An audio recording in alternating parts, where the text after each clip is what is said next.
Recording. So there's people today who are going to be coming in and out who've let me know. So um, good afternoon, everyone. Nice to see you. Yvonne, I think that's you, but I'm guessing. Yes, Okay, great. As long as I know it's you. Let's turn on your camera. there. Great. Good, good, good. Excellent. So I think we've got a nice small group today, which is actually really nice because we can be a bit more hands-on. There are going to be, as I say, there's people coming in and out throughout the class. I know some people can attend the half an hour here, but we've got the recording. The recording's on everyone now, so we can all go from there. Thank you everyone for sending your assignments of Blur. How did you guys find it? Oh, Was it easy? Was it easy to get the Blur on the phone? it was interesting because I kept thinking of blur as being motion, you know? Mhm. Yeah, well that's one It's, that's one form of Blur, absolutely. and then when I looked it up online, Boca, it gave me examples. It's Yeah, I like, mean, but I think I said blur stroke bokeh. So bokeh strictly is like oh, the is that shallow depth of field that's created in front or behind a subject. It's that blur that's okay. created in front of the subject. But in photography, a big phrase that we use is motion blur, which and it's one thing actually, a few people sent me examples of it, and I want to dive into it a little bit deeper today.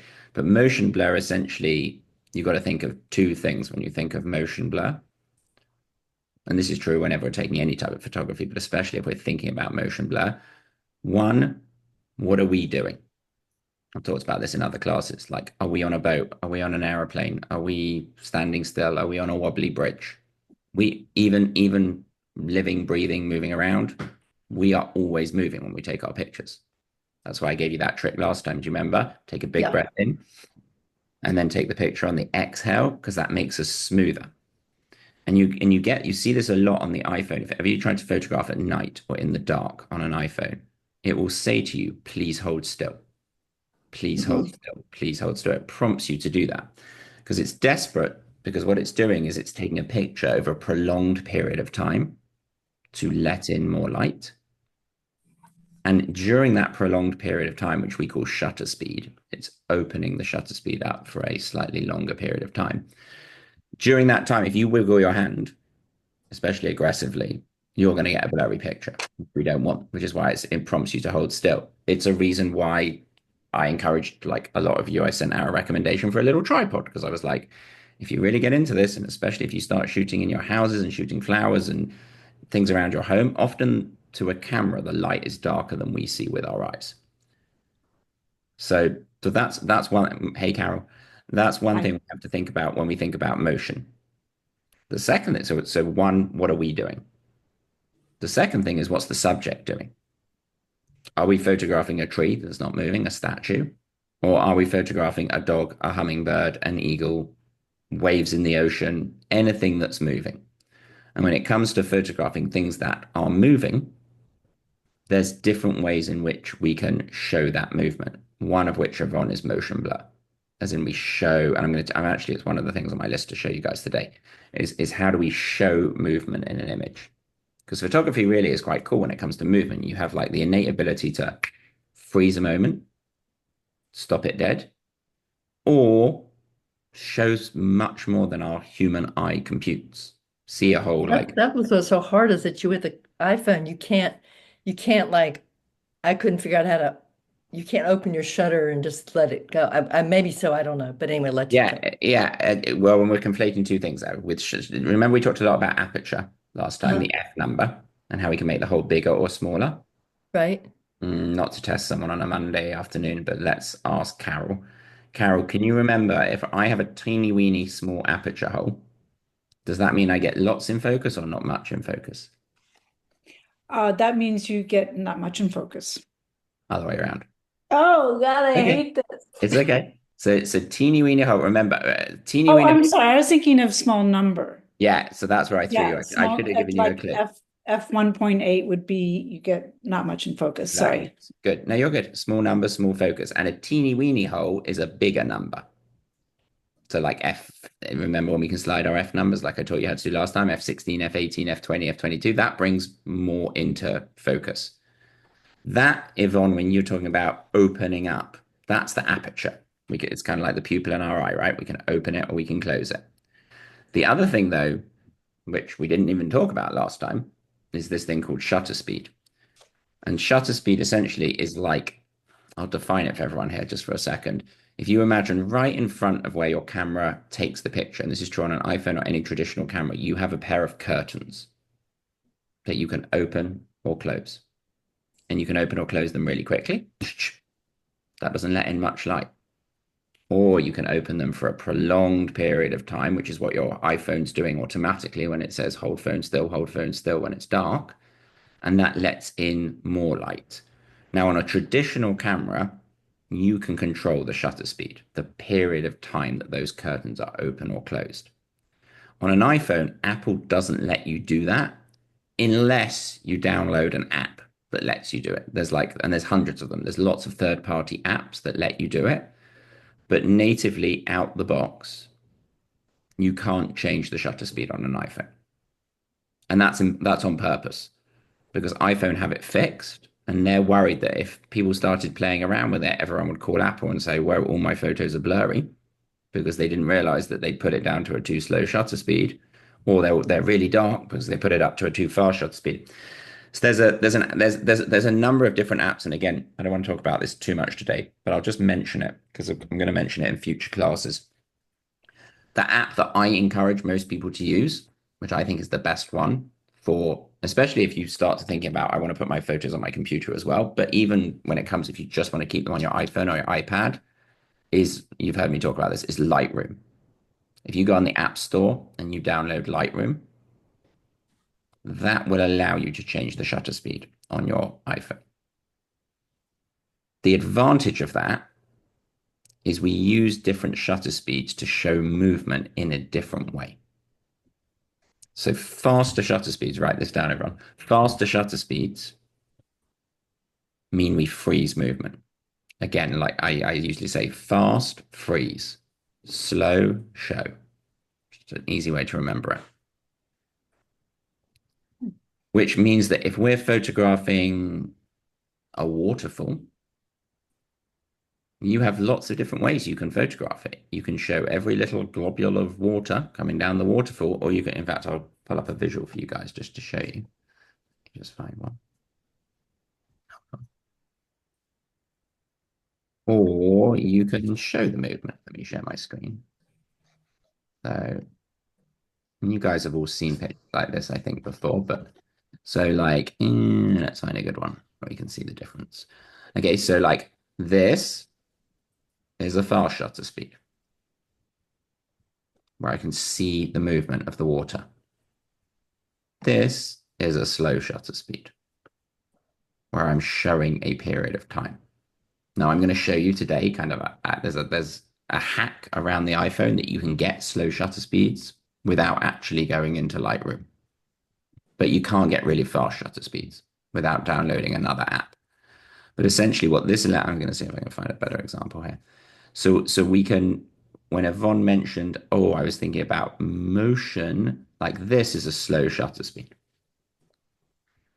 So what's happened there is the camera is showing a certain period of time. I'm just going to make something up, 2 seconds. So those curtains are going 1, 2, close. You don't realize they're doing it, but that's what they're doing. And during that 2-second period, anything that moves, you see motion, which in this case is the water. Anything that doesn't move, the rocks, the trees, the plants, the mountains, looks totally still, doesn't move. That makes sense. I'll show you another example. Let me show you. Let me just actually get something up that will help you guys. I'm going to show you something here just while we're talking about it before I forget.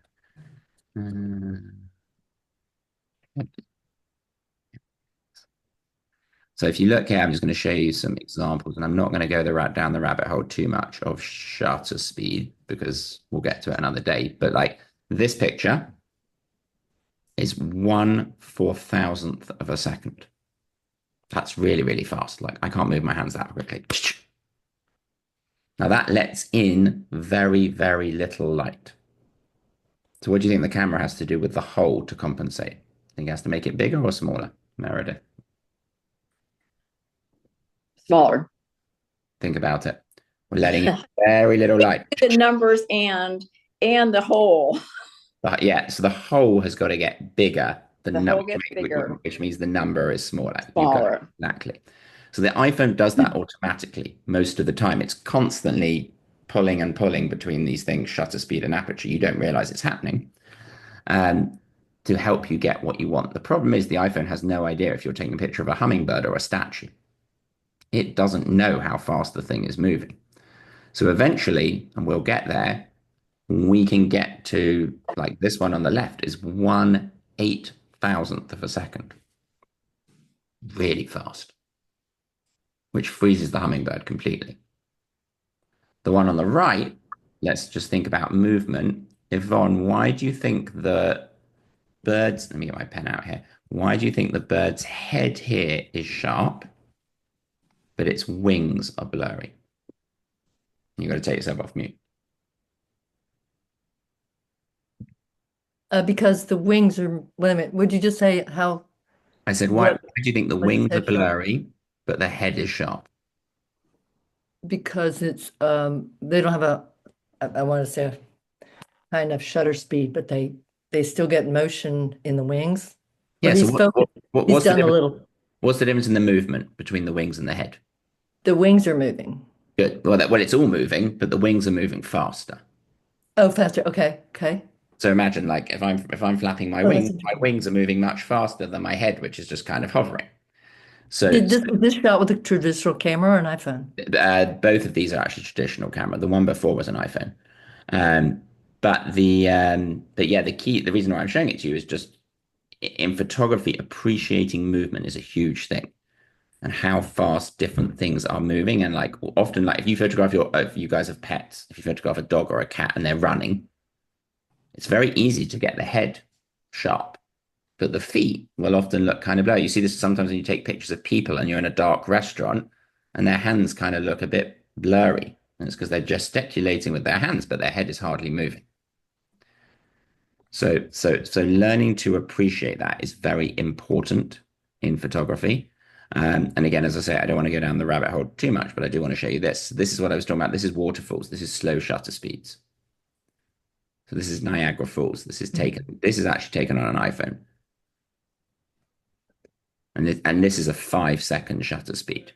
So it's showing 1, 2, 3, 4, 5, close the curtains of movement.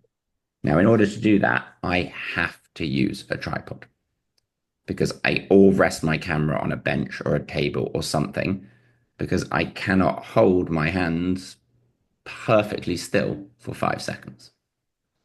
And Adam, if you did that, being at night, if you have the tripod, but it would still, that forced it to stay open longer because it was dark, Absolutely, and but the walls are lit up. that's why your iPhone says to you hold still. It realizes that it's dark. That's But neat. the advantage is if we had our iPhone on a tripod here, that sign that like warning hold still would still come up. The difference is you'd be on a tripod, so you'd be complete, or you'd be resting on a. I often say a good trick with an iPhone is lots of people buy these little bean bags, but I don't even think you need them. You can use like a little wallet, or you can use a bag, and you can just prop your phone up. It's just as long as you're not holding it, because when you're holding it, we naturally are a little bit jiggly, a little bit wobbly. So slow shutter speeds allow us, like this is also an iPhone shot. Now let's think about this one. Hey Nancy, I'm not sure whether you're doing okay if you're in bed. You can give me a thumbs up or a thumbs down. But I don't want to call on you if you're not feeling good. Um, Thank you. I'm in bed. yeah, I can see you look nice and relaxed. I wish I could teach from bed. No, I have shingles. Oh, I'm Oh sorry. God. I'm Oh, sorry. God is right. It's awful. I wish you I wish you better, and I will not call on you. Thank you. Please don't call on me. No, you could just well, we wish you better, and hopefully next time we see you, you'll be Better. back to Yes. fighting fit. Let's see if we can compare here the difference between, or Meredith, you can tell me why is the house sharp, but Is the it the light? cloud. Let's think again. What's the difference in the house and the waterfall going into the swimming pool and the clouds as well? Well, the clouds and the water are moving. The You got house it. is moving. You got it. So the clouds and the water are moving, but the house, yeah. Yes, he's here. Sorry. Yeah, you're right. So the clouds and the water are moving. In that 1 second period, we see the movement of that cloud and that water, but we don't see any movement in the house because the house is staying still. That's the fundamental thing to understand. Like, look at this one. This isn't taken on an iPhone, but it helps you understand shutter speed. Is that again, it's kind of like the one everyone talked about before with the hummingbirds, is that the bird's head and its wings are moving at totally different paces. This is taken on a traditional camera. This is 1/10 of a second, which again is very slow. Slow enough though, where I see the movement of the wings because they're moving much quicker than the head, and the head is not moving as fast. Does that make sense to everyone? The wings are going like this, but the head is going like this. It's like if ever you photograph something and it's moving, you have to be much more conscious of movement when it goes this way across your frame. Let's just imagine we're photographing a bird and the bird goes like this because it's in and out in like a second. If the bird is running or your dog is running to you front to back, like me, like this, you've got a lot of time to capture it. But if I move at the same pace and I go like this, I'm in and out the frame in a second. So we always have to think that actually capturing movement is much harder when it's going across than when it's going back to front. Okay, and I'm gonna come onto these slow shutter speeds in a minute. I'm gonna show you how to do it on an iPhone. But like this is taken on an iPhone. So this is so slow shutter speeds in general allow for more creativity. And probably these are the three most common uses is soft, silky water, like the waterfall I just showed you. Lots of people come to me and they have no interest in taking anything or learning how to do anything. They just want to say, Adam, I want to know how to make waterfalls look smooth and silky like fog. It's all to do with slowing down your shutter speed. This thing called traffic trails, and a traffic trail is what you see here, is like the lights of cars. So that is a bus going over a bridge in London. So that's just the headlights of the bus. I've taken it with a 1 second exposure. Close the shutter. And in that 1 second, the bus went through my picture. And all I see is the lights. But Big Ben stays perfectly sharp because it didn't move. And actually, if you look really carefully, this is at a bus stop. You can see there's a person here waiting for the bus. If you look really carefully, they were like, because they're a person, they were moving, they're like swaying slightly backwards and forwards, and you can see their feet are kind of a little bit blurry. But notice here all our normal things. Look at the vanishing point. Look at the rule of thirds. Like, look where that is. Look where this is. All very intentional. So I always say good photography is like building blocks of Lego, building a Lego tower. My job is to give you as many pieces of Lego as I can. Don't have to use them all every single time, but I want we gradually build up. So we're not forgetting good composition here. We're just adding in slow shutter speed. I'm going to show you how to do this right in a second once I finish this slide. So essentially, in order to do this, you have to have a tripod or you have to rest your camera on something. Okay? Anyone got any questions on that? But, there's another school of photography that involves movement. I want you to write this down, called ICM, which you may have heard of, especially if you're in GCA, because they talk about it a lot. So ICM stands for intentional camera movement. And this is where we want to purposely show the movement of a scene, or we want to make up movement that wasn't there to begin with. Now, the nice thing is you can do this on an iPhone without having Lightroom, without having any app. You can just do this straight out of the phone. I'm going to show you how to do it in a second. So ICM stands for intentional camera movement. And what intentional camera movement is it gives you pictures like this. Let's just look at these trees. Okay. So these trees weren't moving, but they've got some movement to them because of how the photograph was taken. These flowers, this field wasn't moving, but there's movement in the fields. Show of hands, have any of you seen pictures like this before? Okay, good. So most of us, good. You see it used a lot in floral stuff. You see it used a lot in nature. There is a school of photography, and there's photographers who this is all they do. They have no interest in doing anything else other than intentional camera movement.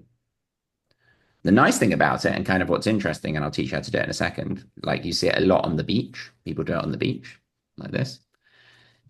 And why people love it so much is it is impossible to create the same photograph twice. You can't do it. You'll see when I show you how to do it in a second. Every single photograph is 100% unique. So we could all be standing at the beach and all be trying to take this picture, and I'm going to show you the technique and how to do it, and every one of ours would come out slightly differently. Primarily because we're all moving in a different way. Our hands are moving in a different way. We're moving at different speeds. So intentional camera movement is a really fun way. I'll put in flowers here because we are a garden club. So it's a really fun way to start to be able to create interesting pictures straight out of our iPhones without having to do anything, but just remember, my job is to make your photos stand out from the crowd. I don't want your photos looking like everyone else's. And this is one very easy way to do that. And it's a really fun one to play with in terms of showing movement. Okay. Now I'm going to show you how to do it. Okay. So everyone got their phones? Yep. Great. So let's pick up our phones. Let's go to the camera. And I'm going to take myself off screen here so you can see me nice and big. So if you're making notes, I would make a note here called like how to do intentional camera movement with an iPhone. And for those of you on the recording, I'll go nice and slowly here. Or from now, I'm just going to call it ICM. Okay. When you go to your camera, on the top, so you go to take a picture, on the top right-hand corner, I'll show you on my iPhone. Let me take off my blur actually, so everyone can see me. Okay, so on the top right-hand corner, which looks like the top left on mine, but it's just because it's reversed, you have this symbol here. And on most of you, it should have an X through it, should have a line through it. If it doesn't, what do you do to get it? If it doesn't have a line on it, if you tap it once, you'll get a line through it. This is called live view mode. Just write it down because you've probably seen it pop up. Now, most of the time, we don't want to have that on. I want you to have the line through it. Have any of you ever reviewed your pictures and just been flicking through some of your iPhone pictures and you get to a picture and it kind of looks like a mini animation? And that's because you're in this live mode. And we don't want that unless we're trying to do something very specific. Because what live mode does is, without you realizing, when you take one picture, it takes a series of pictures really quickly. Anywhere from 5 to 15 pictures. Hey, Cookie. So it takes anywhere from 5 to 15 pictures very, very fast. You just don't realize it. If any of you remember, do you remember those like flick books that you used to get where you'd like flick through an animation? That's kind of the best way I like to tell people about live mode, is it's kind of like that. It's taking lots and lots and lots of pictures, and then it puts them together. It's not a video. It's not actually a video. It's just like a little mini animation of that scene. Now, most of the time, that's really annoying because we don't want it. And lots of people forget to turn it off, or they don't realize and they have it turned off turn it on the whole time. But in this case, I want us to turn it on. Hey, Cookie, we're just talking about we're talking about movement in photography and different ways to adjust shutter speeds on the iPhone. So if you all press it on, you should have now your live thing without a line through it. Oops, sorry, if I touch it, then you're going to have, I got to do this upside down, but you're going to touch on there. There we go. And you'll see it says live in yellow at the top of your picture. As you can practice toggling it on and toggling it off. When you turn it on, you should see the yellow that says live. Annoyingly, that doesn't stay up there. It just comes up for a second. I have But a thing that has, I got a new phone. So I have a thing that has the round thing, which is the live, and then I have a little square Yeah, thing. ignore the squares for the time being. Okay, We'll thanks. get to those another time. Let's just focus on the, and then Yvonne, if you can turn your camera on, just because I'm going to get you all to practice the technique in a minute. When you are on live view, as I say, it takes a number of different pictures very quickly. The way that we can use this to our advantage is twofold. One is going to be this intentional camera movement, and two is going to be like the waterfalls and the things I just showed you, like with the cars going past. We'll do intentional camera movement first. I want you, other than Nancy, you don't have to do this, don't worry, but I want you to try to find something in your room that you're sitting in that has some color. I don't care what it is, but just something that's not a gray wall or a white wall, just something that's got a little bit of color to it. And what I want you to do is you can do it this way or you can do it this way. I don't mind at this point. Maybe it's easier to do it this way. Is I want you, watch me, is I want you to move your hand fast like this. And I want you to take a picture as you move your hand. Not before, not afterwards. I want you to move and take the picture at the same time. I want everyone to try to do that.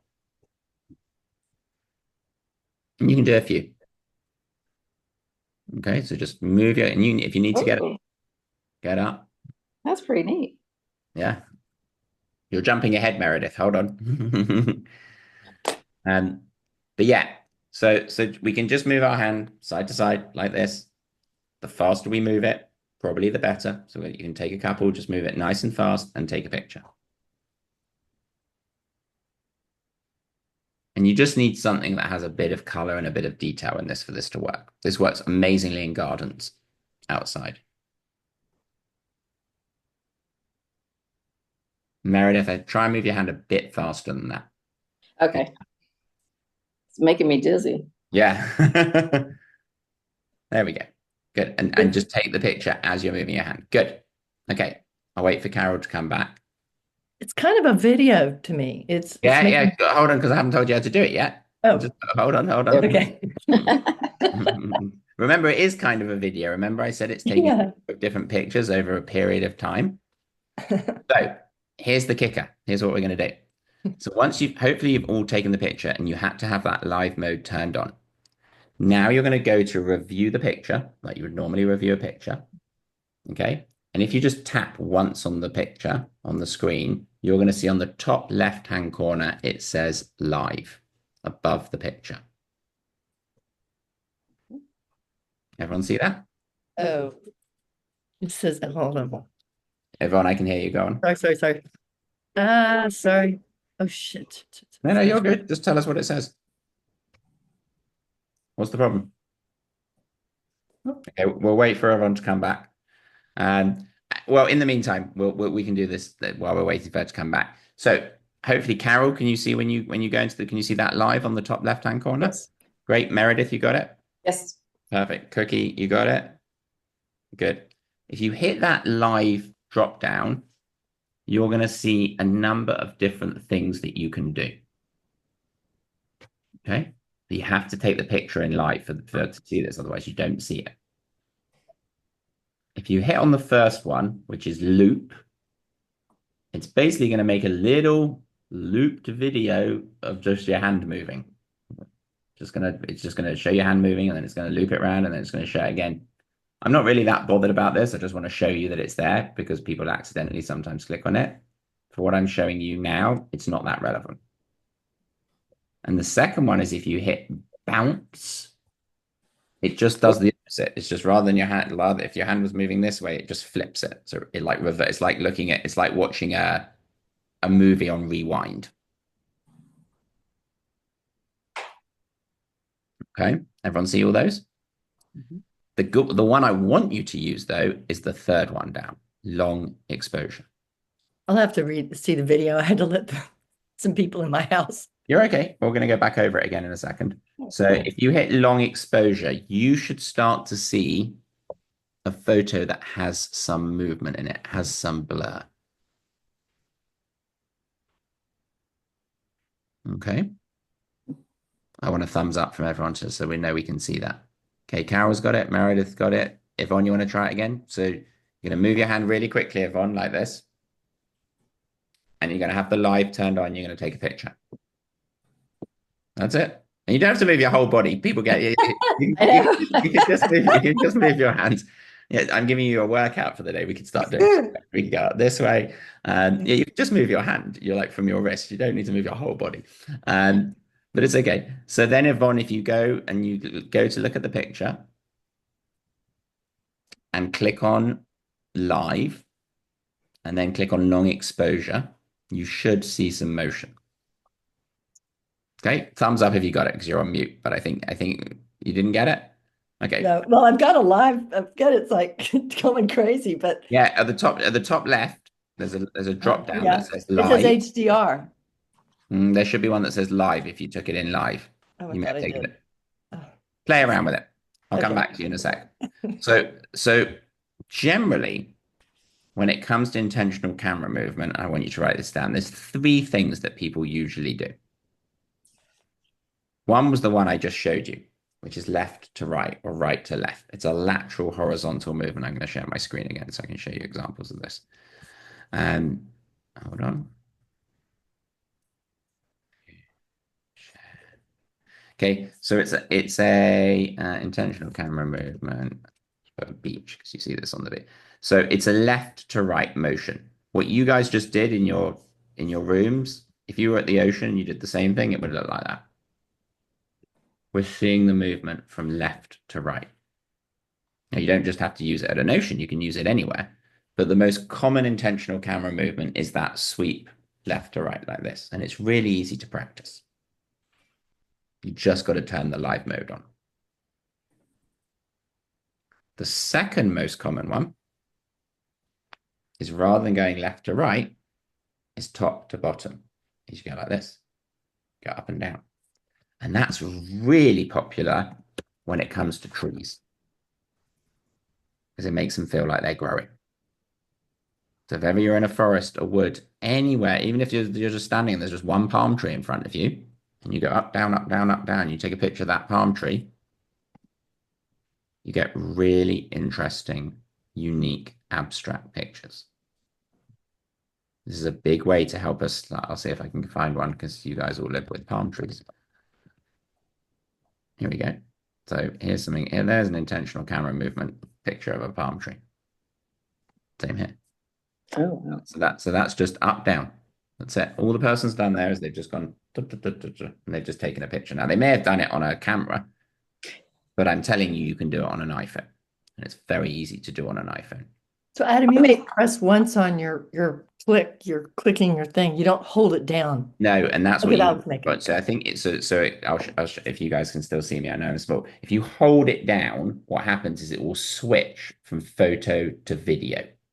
So you can see the button goes red. We don't want that. That's maybe what you were seeing, Yvonne. So it's just imagine I'm moving my hand like this. It's just one tap, one tap, one tap as I'm moving my hand. And you've got to make sure you're in photo mode as well. This doesn't work in portrait. It doesn't work in video. You've got to be in photo and then live turned on. That was my problem. Thank you. No problem. So left to right is one you can practice. Up and down is another one you can practice. And there's no rules here. You can do this with anything. It doesn't have to be with trees. I just see it most often done with trees. The third one, but Nancy, when you're doing it, I'm just watching you. You've got to, so you don't just go up and take a picture. You have to be moving when you take the picture. Very important that the phone is moving when that you can't go up, take the picture, down, take the picture, or left and right, take the picture. I'm taking the picture here, like I'm pressing the button there, as my phone is moving. So lots of people often find this easier. They hold the phone in one hand, in the left hand, if you're right-handed, and they'll move the phone and then they'll just rest, like they'll cradle the phone and then they'll just use their thumb to take a picture. Much easier than try. It's very hard to do this with one hand, unless you can also do this way, remember? Go like this. And then remember that your increased volume button lets you take a picture. So that's easy. You can go like this and you just go tap, tap, That's really cool. like a traditional camera. Okay, so I want you to write down these. I'm going to give you 4 different intentional camera things you can practice. 1, left to right, or right to left, lateral movement. 2, up to down, down to up, vertical movement. The third one, which we just actually saw this one on one of the flowers, is to do a twist. I just showed you. I'll come back to this flower. Okay. All that the person's done who's taken this picture is they've had their camera ready like this or like this, doesn't matter. And then they've just twisted like that with their wrists, just twisted. And as they've twisted, they've taken a picture. It's just a twist. The more you twist, or the faster you twist, the more movement you're going to see. And this one is a really fun one to practice, especially with flowers, because you can start getting really interesting stuff. Like you can see this person, they've twisted their hand anti-clockwise. So all they've done is they've taken this picture and they've just gone like this. And you don't need to move your whole body to do this or your whole arm. You can literally just do it with your wrist, just like that. So I go, take a picture, take a picture, take a picture, take a picture, take a picture, take a picture. I sometimes teach this to people and I see people like contortioning themselves, kind of like how Nancy was trying to do before. We don't need to do that. Don't worry. So twisting can give a really interesting effect. And it doesn't have to be flowers. It can be, I'll see if I can find one. I'll just do a landscape here. So let's find a good one. Let's find this one's kind of interesting.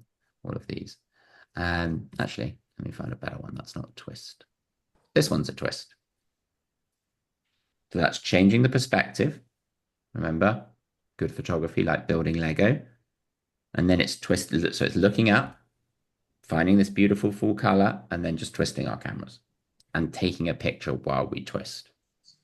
So unlike what the iPhone is defaulted to tell you what to do, because the iPhone by default wants you to get a sharp picture, which is why it keeps on telling you hold still, hold still, hold still.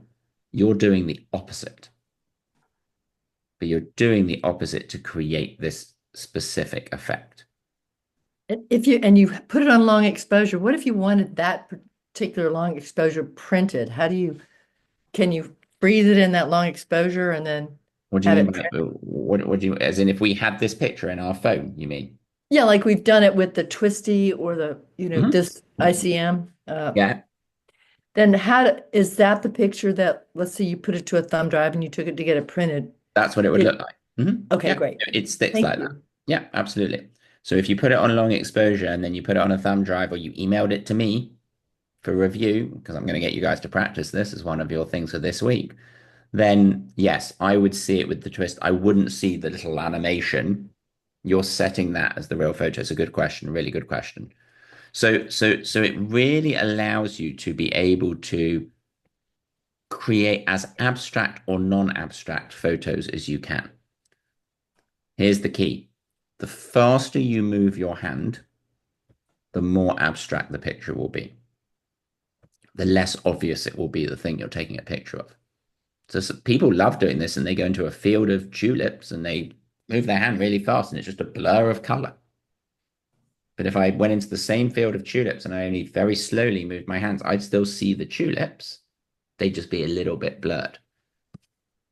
So the faster you move your hand, the more abstract, like look at this one. This is a really good example of a nice one in a field. The faster you move your hand, and this is relatively fast, the more abstract the thing becomes. I'll give one tip. I know Cookie mainly photographs on a camera, and Cookie may know how to do this already. Do any of the rest of you ever photograph on a camera? You're all on iPhones, right? But Carol does, great. So I'm gonna give this one tip for the people on cameras, because I know there's some people on the recordings as well. Remember I said there's four general ways that people do intentional camera movement: left to right, up and down, twist. The fourth one is if you have a camera, and my camera's not right here right now, but as you take the picture, Cookie, with a slow shutter speed, or Carol, you twist your you don't twist the actual camera, you zoom in and out. And if you zoom in and out as you take the picture, it creates this really cool effect where you can get like it looks like a burst. Let's see if I can show one for you. Yeah. So you get stuff like this, where it feels like it's like exploding out of the screen. So you take the picture, and as you take the picture, you go from zoomed in to zoom out. So you just turn your lens. And you can't do that on an iPhone, unfortunately. But you can do it like all of these pictures. Like, look how interesting that is. Like, and it's very simple, slow shutter speed. Now, often what people do is they do a combination of a bunch of these things. They get really, I remember I said there's a school of photographers and this is all they do. Sometimes they do a twist. Sometimes they do a move and a twist. Sometimes they draw a shape. Like, there's no rules. You really can have like this one here is beautiful, and the photographer has just gone like this.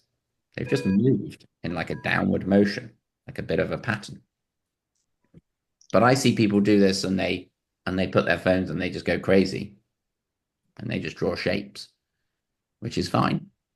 And every single time you do that, you're going to create something different. But I do like people to be a bit more, that's why it's called intentional camera movement, rather than just guessing and just moving your hand in a million. I like you to think about, oh, I'm photographing some trees here. I'd love to see the movement of them feeling like they're up and down. I'm photographing a field of tulips. Like I want to make it, I want to still be able to see it's a field of tulips. Maybe my intention here is to go from left to right. Maybe I'm photographing a lovely rose that's blooming and I just want to give it a bit more dynamism. So I just want to twist my camera this way. So it's moving the camera, but it's moving it with intention to know what you want to do. And the more you practice this, the better you will get at figuring out which ones you like out of those four and which ones you don't like. And maybe it's a combination of all of them. Like this one's kind of interesting. This is a thing called a lens ball that you can buy these on Amazon. But this is someone who's done the technique that I just gave Carol and Cookie, is they've just taken the picture and they've just not, it's confusing because I don't have my camera here, but they've just, hopefully you guys get me, they just turn the lens in and out. So they've zoomed in, zoomed out, zoomed in, zoomed out, and take the picture at the same time. It's like a kaleidoscope. It does look like a kaleidoscope. Yeah, lots of people use, these are called lens balls. You can buy them. They're really interesting. You can they're not expensive. You can take them to the beach. Like it's just a little glass ball. But it creates all these interesting reflections and like abstractions. I'll show you. Lens. Oh, so that people do all kinds of interesting things with them. Yeah. And then they come with a little stand, and people put them in different places. So they're a fun tool to play with. There, you can see you get some pretty interesting stuff. But to come back to the intentional camera movement, I want to make sure you've all got that. Does anyone have any questions on that? Could everyone see that in their cameras, even though you're in your room? And this is much more, it's exciting in your room, but it's much more exciting when you're outside and you've got lots of color to play with. So that's if we haven't got any questions, that's great. That is one reason why we use live mode. Remember I said movement at the beginning of today's class when I started. I said movement is to do with two things. What's the subject doing and what are we doing? Now, really intentional camera movement is all to do with what are we doing? Because we're moving. We're intentionally moving the camera. And this is harder to practice inside where you guys are, but if you were around something that was moving, so if you went now and ran your tap in your kitchen and you had moving water and you took a picture of it on live mode and you turn or you go outside and you walk down the road and you wait for a car to come past and you take a picture of the car, you don't have to wiggle your hands, just keeping your hands still. If you take a picture in live mode, because the subject is moving, you will create pictures like I showed you at the beginning of the class, that first 10 minutes, all those examples I showed you of the birds with the wings blurry and the cars going past and the swimming pool with the waterfall, you can, which is great because we never used to be able to do this. Essentially, you can replicate using a slow shutter speed on a camera without necessarily having to be really intimidated and have all the knowledge of using slow shutter speeds. The other good thing is generally when we use slow shutter speeds, Carol, do you think when we use a slow shutter speed, 1, 2, 3, close, do you think that makes the picture brighter or darker? Brighter, so Yeah, letting good. in more Yeah, light. absolutely, because we're letting in more light. Really good. So the longer we open those up for, the longer we open the curtains. So it's kind of like if we were in a bedroom and we open the curtains really fast and then close them again, you're not going to let in much light. If you open them for ages, loads of light's going to come through.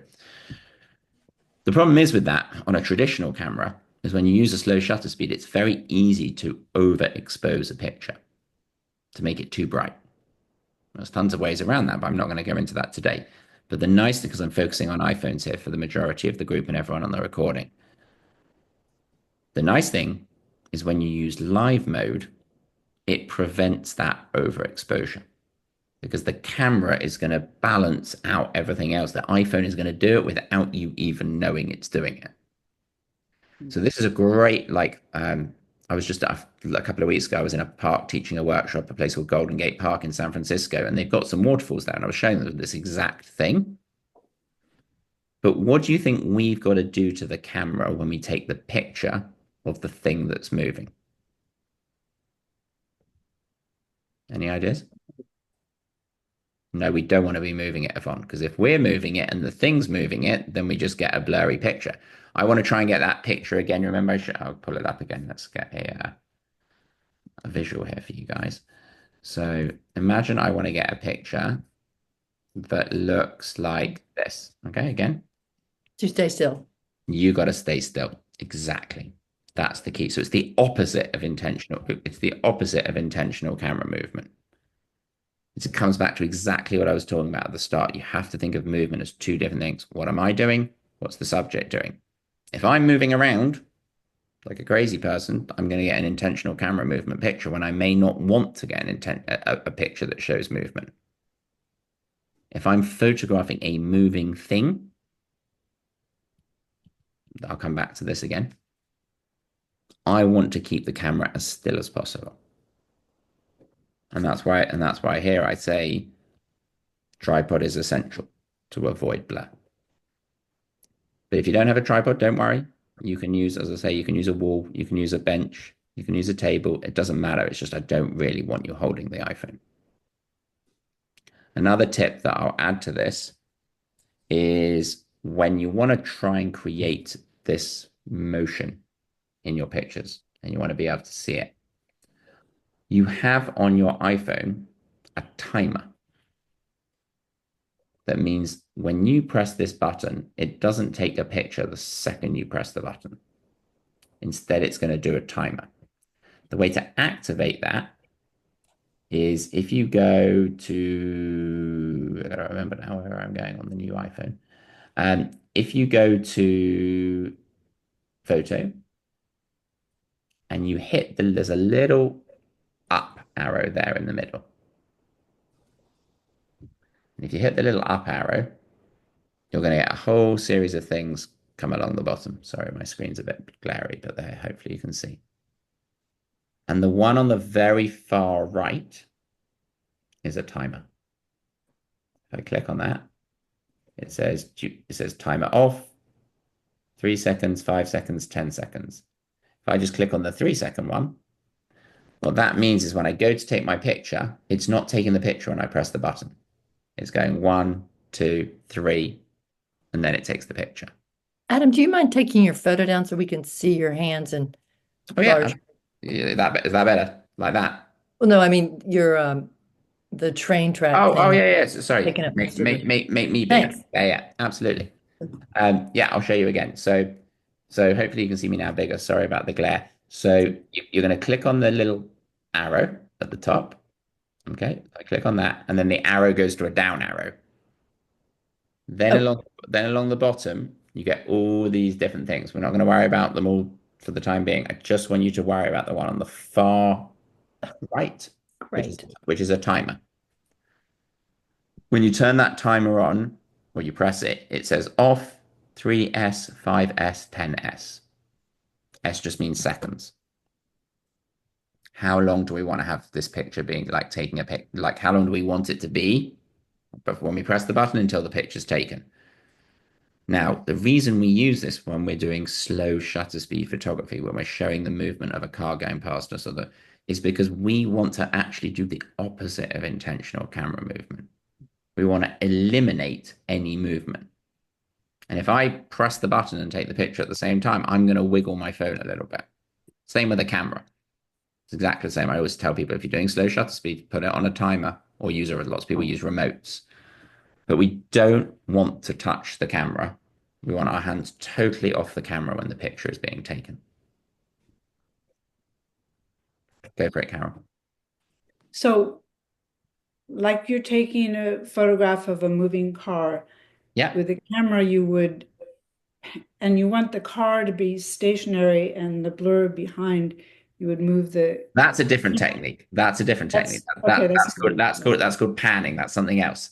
But if you what I'm teaching here is if you imagine the car was going past you and there were buildings behind the car. If you want the car to be a blur, but the buildings behind it to be sharp, that's just a standard slow shutter speed picture. If you're standing at a waterfall and you want the water to be blurry, but you want the trees and the forest to look sharp, then we don't want to move our hand, Carol, when we take the picture. We want to be perfectly steady, and then all we see is what's moving during that time when we take the picture, and again, in live mode. Panning's a different thing, Carol. It's another technique, but it's just a different camera technique, and I don't want to complicate things too much for people right now. But it's a good one, and we'll come back to it. So the other reason, by the way, a good like little tip, if ever you're trying to take a family photo and you want to be in the picture, use the timer. Set your camera up on a little bench or something and have your family set up or whoever you're taking a picture of, put it on the 10-second timer, and then you've got 10 seconds to run, and you'll actually see what it does. I'll put it on the 10-second timer for a second.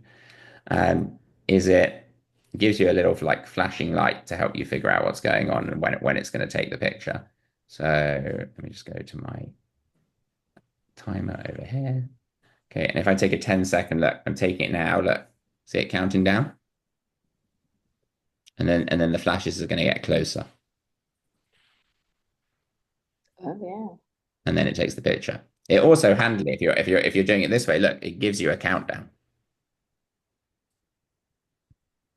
See the countdown? That's neat. Yeah. And then it takes the picture. And that is really important to do when we're doing slow shutter speed photography. And that's why it's there. It's specific, and all this stuff's really cool because 2 years ago, none of this stuff was on iPhones at all. You had to have a traditional camera to get that effect.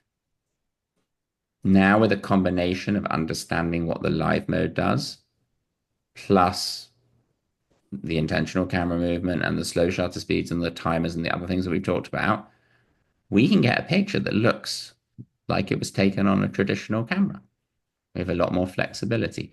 The limit, which I can't remember which one of you asked me, the thing that you can't control without downloading that other app, Lightroom or something else, is you can't make the shutter speed faster.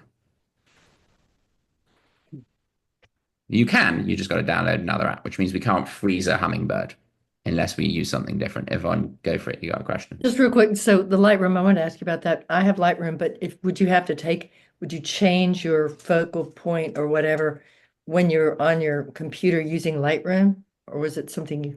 It's in camera. Oh, okay, cool. All right. It's in the iPhone. Yeah, I just don't want to cover it right now because not everyone's got it. But yes, essentially, it's another tool that we have at our disposal that means we can adjust the speed of the shutter. Remember, I showed you at the beginning, I said it's like, that was that hummingbird I showed you. Or you can go and open it for ages. Yeah, you need Lightroom to do that. And thinking about one thing to think about that's kind of interesting when you think about slow. In fact, I'm going to pull up another visual. When you think about slow shutter speed photography, so anything where you are like in the dark and your camera wants to take us like let in lots of light, is when we let in light, more light, we see more color. How many of you have ever seen the Northern Lights before in real life? Okay, no one. Well, maybe you can add that to the bucket list one day. Um, but if I show you a picture of the Northern Lights, okay, in real life, the Northern Lights, I've seen them. They don't look like this. They're bright, but they're not this bright. And what happens is in any picture that anyone takes of the Northern Lights, if you hold your iPhone up, the iPhone's going to freak out at you and it's going to say, hold still, hold still, hold still, because it's so dark. But if you put your camera on a tripod, you're going to let in more light. And resultantly, letting in more light equals more color. So you see more color than the human eye sees. Look at this one I've got open. It's kind of interesting. Slow shutter speed. Why, Cookie, is the house sharp, but the Northern Lights like Because the house isn't moving. exactly. So the house isn't moving, the trees aren't moving, the snow's not moving. The only thing that's moving is the sky. So we see that a period of time of the Northern Lights dancing in the sky, but the foreground, the barn stays perfectly sharp. So understanding as well that letting in, and you said you're not all going to be at the Northern Lights, but you see there's a lot of this time of day that I've talked to you about before, called blue hour, which happens every single day, everywhere around the globe, especially as we're moving from spring into summer. This is longer. In winter, it's really like blue 10 minutes. But this is where the sky goes this like gorgeous cobalt blue after the sun goes down, and it happens about 20 minutes to half an hour every night. Our eyes are okay at seeing it, but our cameras are much better at seeing it because our cameras will default to a slower shutter speed that lets in more light. And by letting in more light, we see more color. So we see that more of that blue. Okay, that makes sense. Good. So this is one you can all try because everyone has like you can do it in your backyard. But you can see that I'm just flicking through all these pictures, and every single one has like this like gorgeous cobalt blue. You see it a lot used in like real estate photography because people often juxtapose the warmth of a home with the blue. I'm going to try and find these are bad photos, but it gives you an idea just for the color because yellow and blue are complementary colors. So you see this used a lot in real estate photography. The photographer will go out at blue hour. You see it a lot in anything with any type of buildings. Um, if I look here, let's just find a nice one. Okay, here we go. Here's San Francisco. So that's blue hour. It's actually just before blue hour. That's the Golden Gate Bridge on the back left there with the Transamerica Pyramid. So yeah, so this is something that you can all practice. You just have to be very mindful of it. It's the most important thing. You've got to be mindful of it, intentional of it, and understand why it's happening. Okay. So to tie all that up, three main things that I covered there, which was all around this topic of movement. One was before we even go into the three, one is we've always got to think, what are we doing? What's the subject doing? Are we moving? Is the subject moving? Are we still? Is the subject moving? Are we both moving? Are we on an aeroplane and we're photographing? Are we in a helicopter and we're photographing another helicopter? I'm just making something up, but in that case, both things will be moving. Then now with your iPhone, you have three great new techniques that you can practice. One is intentional camera movement, where you are intentionally moving the camera to create a certain effect. Two is more traditional slow shutter speed photography, and this is all on live mode, where you are taking a picture of something that is moving a waterfall, a car, a dog, it doesn't matter. And you want to show that movement. You can practice this even. You can just take a picture of your hand and you could go like this and wave your hand in front of the camera on live mode and then look at what your hand looks like, and it's just going to look like a blurred hand. And then the third one is using slow shutter speeds to show more light, stroke more color. And again, that's great. Like if I see this for again, I'm thinking San Francisco. There's a Ferris wheel in San Francisco in a place called Golden Gate Park, where I just said I went for the waterfalls, and everyone goes there and takes pictures. And a really fun technique you can do, and you can do this with a carousel. If any of you have got kids or grandkids that you would ever take them on a carousel, or anything that's moving, the carousel's going like round and round and round and round, and it's full of interesting like yellow lights and warm light. If you photograph that on live mode and then you go to long exposure, not only are you going to see the movement of the carousel going round and round, but you're going to see more color than our eyes compute. To talk techie just for a second, and sorry if this goes over a few of your heads, we as humans tend to see at about 1/80th to 1/100th of a second in terms of our shutter speeds. Imagine we had an internal shutter speed. That's why Apple by default puts the shutter speed of an iPhone at 1/100. But when we control that and we say, I want to see more light, it's kind of like if you guys ever been to the optometrist and they dilate your eyes and they put those things in your eyes, and then you have to wear glasses after them for a couple of hours because they're like, you're going to let too much light in here and you're going to see too much color.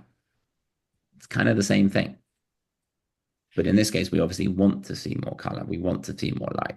So a really easy way, especially for a group like this, to practice that is you can try photographing at blue hour. Look at what time the sunset is. You can do this in your backyard. You can do it at the front of your house. It doesn't matter. See what time the sunset is, and I guarantee you, if you go out 15 minutes, 20 minutes after the sunset, the sky is going to go like sunset, blue, black, like dark. I don't want the black, dark sky. I want that blue period in between. Okay, so those are the three things. Anyone got any questions on that? Okay, all feel confident that you can do that and know how to and practice. Cool. Sorry, my dog is barking at the door. I'm just gonna let my dog out, and then we're gonna jump in and look at everyone, and we're gonna look at everyone's pictures. Go on, Teddy. How you go? Go on. Okay. My dog's going to be traveling on an airplane tomorrow for the first time, so we're trying to get him not so anxious. Okay, so let's jump in and let's dip back and let's look at everyone's pictures of Blur from this week. Okay, see how we got on. I kind of did that in the reverse order of what I was planning on showing you these pictures at the beginning, but the way we went down the rabbit hole seemed to work more naturally for us to talk about how to show movement. Okay, good. So everyone can see the pictures okay? Okay, so Carol, let's look at this aperture number. Let's go back and think about aperture numbers. So this is always going to be our aperture number, this F, okay? Is this a big or a small hole? 3.5. Yeah. That's on the small side. It's big side. Small. Good. Good. Wrong way around than what you think. Good. It's a big hole. So small number, big hole. So this is a really big hole. So what's it done to the focus?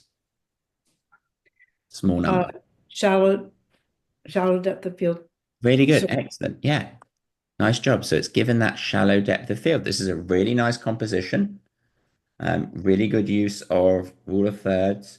Lovely use of shallow depth of field in terms of like, and you can see this, it's kind of interesting. Like this lemon is the only thing that's really sharp. Like even this knife block, like which is sitting maybe an inch in front of it, and like the front of this wood board is blurry. And then as we get further and further away from the main thing where we put our square, it's getting blurrier and blurrier and blurrier.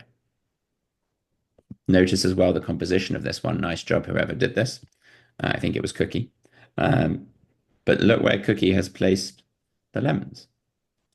Cookie, one thing when you're using Lightroom, and you may know this, but when you're using your crop, if you hit O on your keyboard and you can change this thing, when you have two subjects like this, and you may have done this intentionally or unintentionally, but when we have two subjects, if we get them lying along this line, and this is to do with something I'm not going to go into today, the golden ratio, but if you have them lying along this line, it brings balance to the picture, which you've successfully done. It helps to feel like the two things fit to each other. If they were the other way around, Cookie, you just hit Shift and O. Shift and O flips that crop overlay. But having these two things lying along that line, we call these the golden planes or the golden triangles after the golden ratio, helps to bring balance to the photo. Because otherwise, if it's kind of crop like, I don't know, I'll mess it up a little bit. Kind of hard to do. But if it's like that, it doesn't quite feel so balanced. Like even though the back is blurry, like we feel like we wander a bit more. So nice job, Cookie, on the composition, and a really good way to showcase how small F numbers, I'm going to repeat this again and again to drive it home, big holes create shallow depth of field. And that was the key that I wanted us to do in this homework. Look at this one. Same thing. To F4.5. So Meredith, is this, as I've jumped from 3.5 to 4.5, has the hole got bigger or smaller? A little smaller. Good. So it's got smaller, and the advantage of that is we get more in focus. So here, rather than just have that tiny slice of lemon in focus and like not even the knife sharp, I'll go back to the other one, you can see them in comparison to each other. In the one on the left, square is put here, but we have quite a bit of this bloom sharp. It's still blurry at the back, which is nice. But if I would have taken this picture 10 times and I just would have taken the F number up and up and up and up, which I showed you, you can all do this on your iPhone. What do you think would have happened to the flower as I took it up and up and up? Feel free to shout it out. Get real crisp. Yeah, exactly. We get more depth of field. More and more and more of it would be in focus. So the nice thing is once you start to understand aperture and shutter speed, which is what we've started to talk about a little bit today, is we can really make intentional decisions of what we want our photos to look like. Now, whoever took this could have been like, I actually want to drop my F number even smaller. And maybe I just want this here to be in focus and everything else blurred. I actually think in this case it works, having the majority of this front of this bloom in focus. But the key is we can start to make those decisions. And that's what really helps you go from like here to here as a photographer. Because we're eliminating the guesswork. Remember, I told you that phrase, the best camera is the 2 inches behind it. You. Cameras are smart, but you're smarter. And you know what you want to do. So this is great. I really like this one. Nice job. On this one, I would have been interested to, I think it's a beautiful picture of this flower. I would have been interested, well, there's a number of different ways I could have sliced and diced this. We could go super symmetrical on this one because it's got a real symmetry and we could fill the frame. That may not work, but let's have a look. Yeah, maybe not. Although that kind of works. Or I would say that in terms, if I go back to the original crop, it was off-center, but it maybe wasn't as off-centered. I think we could have left a bit more space. We could have really off-centered it a bit more, made it more intentional. But yeah, really, really nice capture. And this straight away adds a level of professionality to your photographs. It makes them look more high-end by creating this blur. And again, this was something maybe 5 years ago. I just could not show this to people on an iPhone. It didn't exist. Right. How nicely I can show it to people on an iPhone and I can show it to people on a camera. I still think a camera gives you slightly better results because you're in more control. But most people here only have iPhones, and it's really exciting that I can show you how to use these tools to get very similar effects. So nice job whoever took that one. Let's go to the next one. Let's look at this kit. Okay, so this is cool. Look at the F number. 1.6. Really, really, Yvonne, big hole or small hole? Can't hear you, but I think you said the right answer. Okay, if you don't want to take yourself, just give me a thumbs up for big or a thumbs down for small. Okay, thumbs up. Okay, good. So yeah, it's a really big hole, which has given us a shallow, very shallow depth of field. This is a great capture. Nice job, whoever did this. Well done for getting down. Nice job, Carol. Well done for getting down to the child's level. One thing you could have, and look how interesting the focus is. If you look, actually, hopefully you can see this through Zoom, that this eye is really sharp, and actually his ear is sharp because they're all kind of the same distance away from the camera. But because they're pointed in it, like they're facing, like they're not looking straight at you, back here and back here and back here, and even on the hair, like this bit is much sharper than this bit. And it's because you're at that. Did you take this in portrait mode, Carol? Can you remember? I don't think so. I don't think you did because it would show me if you did. But what you held the square on the child, which gave you that blur in the background. Now, one thing you could have done here, Carol, that not many people think about when they take pictures of people, is you could have chopped off his head a little bit or her head. Is it a he or a she? Sorry, a he, I think. Yeah, you could have chopped off his head a tiny bit. The advantage of chopping off his head a tiny bit, and you see this done a lot if you ever look at a magazine cover and you see a celebrity on the front of a magazine, most of the time the tops of their heads you don't see them. It's an example of filling the frame. It helps to take our eyes more to their eyes, which is what we really care about. Look at the, I'll show you the difference between these two crops. It's kind of interesting. It's very subtle.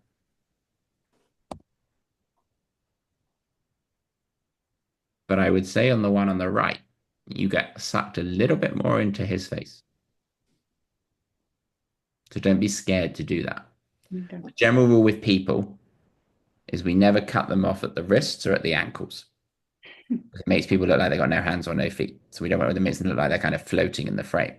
But slightly cutting off the top of the head is a very common technique to put, and what it's really doing is it's putting the eyes, if I come back to this one, it's putting the eyes on that top third line.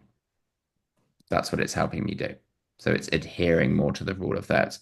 Now, Carol, you could have also taken this picture this way, and you would have included a bit more. If you had done the picture this way, you could have included a bit more over here. It would have been, I can't create it because I don't have the picture. That also would have been nice because generally when someone is looking in a direction, so you're taking a picture of me and I'm looking this way, you want to put me on this side of the frame. So you follow me into the negative space. You don't want me over here looking this way because then you're going to try and follow me, but it's going to look, you want to go behind me. So just a few different ways you took it, but really nice job on obtaining that shallow depth of field. Because this is not easy. So good job, really good job. Let's look at the next one. This one's great. Really, again, notice how you've all got so much better at changing your perspectives. We're low down here. We're looking straight into the eye of the flower. That makes such a more intimate, strong portrait than just photographing it from eye level, looking down at it. F number here, you can see is really low, 1.6. That's given us that very, very shallow depth of field. Really nice crop, really nice, well executed picture. I really have very little negative to say about this other than if you're taking it, just experiment with maybe a slightly tighter crop. You could have like put it over here, but I actually kind of really like what you did. I like the stems coming up the leaf of the plant. I think this works really effectively. Really, really good. And you can see the big advantage of starting to bring in, which I think this blur, this bokeh, Yvonne, this is bokeh. Like if I gave bokeh as a theme, this would be perfect. Because this stuff in the background where it kind of goes all these like funny little like circular shapes, this is bokeh. Becomes indistinguishable, is it helps the subject to pop. So it's great when we have food, people, flowers, anything that is a thing to help it. And it also helps the photograph have more depth and feel more three-dimensional. You can see the flower here kind of feels like it's popping out of the screen, especially if I make it full screen like that. You can really feel the depth of the flower. When we photograph everything and everything's just totally sharp, you lose that a little bit, especially when you're photographing a thing. So really nice job, whoever took that one. Look at this one. This one's a really creative use of this again, this is 10 out of 10 for whoever did this. This is bokeh. Look at this bokeh. This is yours, Carol. Really nice job. Look at that, all those little circular shapes. And this is amazing. Like Carol doesn't have the latest iPhone. Doesn't matter. You can do this on anything from like an iPhone 9, 10 upwards. You just got to know how to use it. Lots of people think I have to have the latest and greatest, the 16. You don't. Really nice job, Carol, on getting down low. Look how Carol, let's talk about the building blocks here. I'm actually not going to get Carol to answer this question. I'm going to get Meredith to answer. I'm going to throw out Meredith. Give me 3 things that Carol's done that makes this an interesting picture. She's down to the level of the walkway. Good. So changing perspective is one. Mhm. Try another one. Her, is it the black and white? Yeah. Good. I don't know what you call that. Yeah. So what I would say the black and white helps bring emphasis to the subject stroke. What's interesting about her composition? What she got going on in her composition here? Well, she's got that's you're going down the Who can remember? You remember what we call this? the leading lines, the S Yeah, curve really type good. thing. Exactly. So she's got an S curve. So if we're thinking about all our building blocks, change perspective, find an S curve, create shallow depth of field. Like again, Carol could have easily taken this picture where the whole thing was in focus. But I think this tells a much stronger story. Mhm. There's a lot more mystique and magic to this photo than just a straight photo looking down the path. The person who has never had a photography lesson stands and takes this they're like, oh, that's a pretty path. And they just take it at eye level. They don't change the focus. They don't change their perspective. They definitely probably don't change it to black and white. So really nice job, Carol. Really, really nice job on creating this is a real storytelling picture. You look at this and you're like you just noticed this little crack and like dent in here, but we don't know where you are. We don't know where the path leads to. And yet everyone look how 1.6, only basically the thing in my red rectangle is sharp. Everything in front of it and everything behind it is blurry. And that's because Carol successfully put her square somewhere here and then photographed and then changed her F number, photographed with a low F number. It's a really nice job, Carol. Excellent. Really nice picture. Really have nothing negative to say. I think, well, out of interest, well, just what is back there, Carol? It's a brick path at my home. So Driveway. probably back there we don't want to see. It may be your house. It may be a car. It may be some junk in your backyard. I don't know.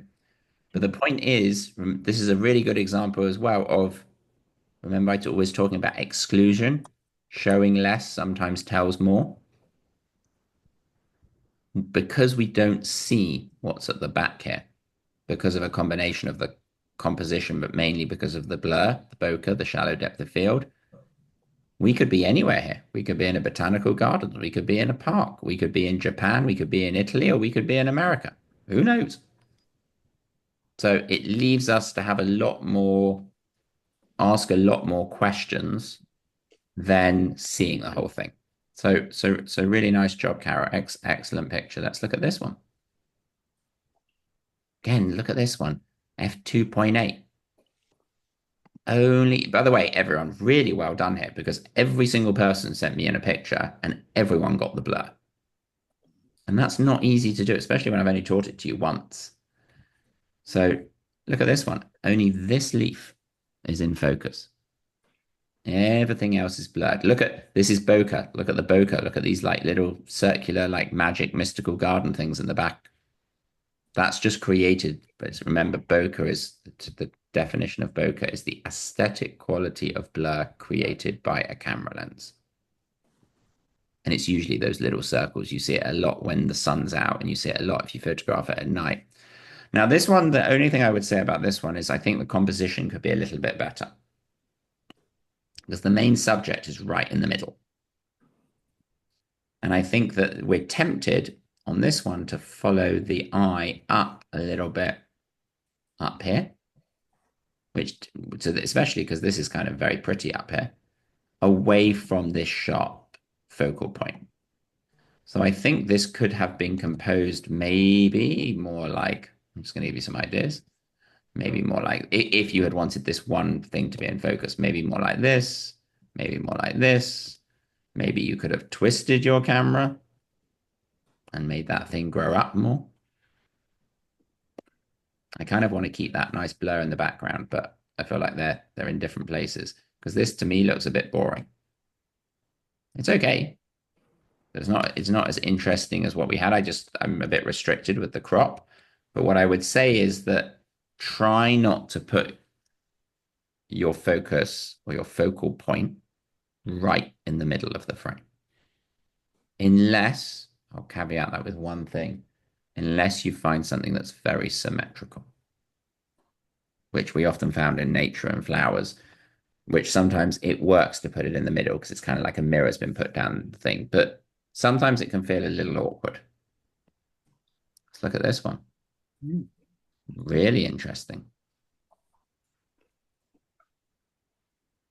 And here, only this is sharp. And look, and all of this is blurry. So we've just got one tiny part of the frame sharp. Now, I think in this one, actually, there's a little bit too much negative space. Again, I don't think we need to see all of the pot. I would probably like off-center this, more like, I'd probably go the other way because they're looking the other way. But I'd be tempted to take out some of this white space. Maybe we even go in and we create something and we switch and we tilt it maybe this way. Yeah, it's different. But the key here is that we've created, is this yours, Cookie? Cookie, what even are these? I've been asked that before. I picked them up in a market in, I believe, Seattle. They're poppies, poppy seed pods. Oh, is that what they are? Thank you. So in real life, these are tiny, right? Or relatively small? No, they're about, no, they're, Oh, Meredith, okay. how I big see are I they? see They're a bigger than a golf ball. Yes, bigger than a golf ball. Okay, so they're relatively big. But the nice thing here, Cookie, is I do like the composition you had. I would probably, Cookie, be playing a little bit in, and I'm going to go above most of this group just for a second, but I'd probably be playing in Lightroom a little bit to think about how I could like darken certain bits, lighten certain bits to bring emphasis to the part that's sharp. But what's really interesting, everyone, look at Cookie's F number, 2.8.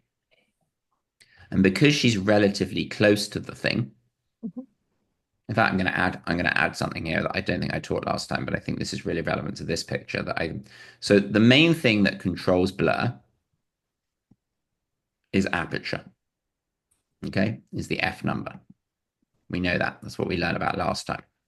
But there's actually two other things that go into controlling how much or how little of our photo is in focus. Anyone got a guess? Or number two, maybe?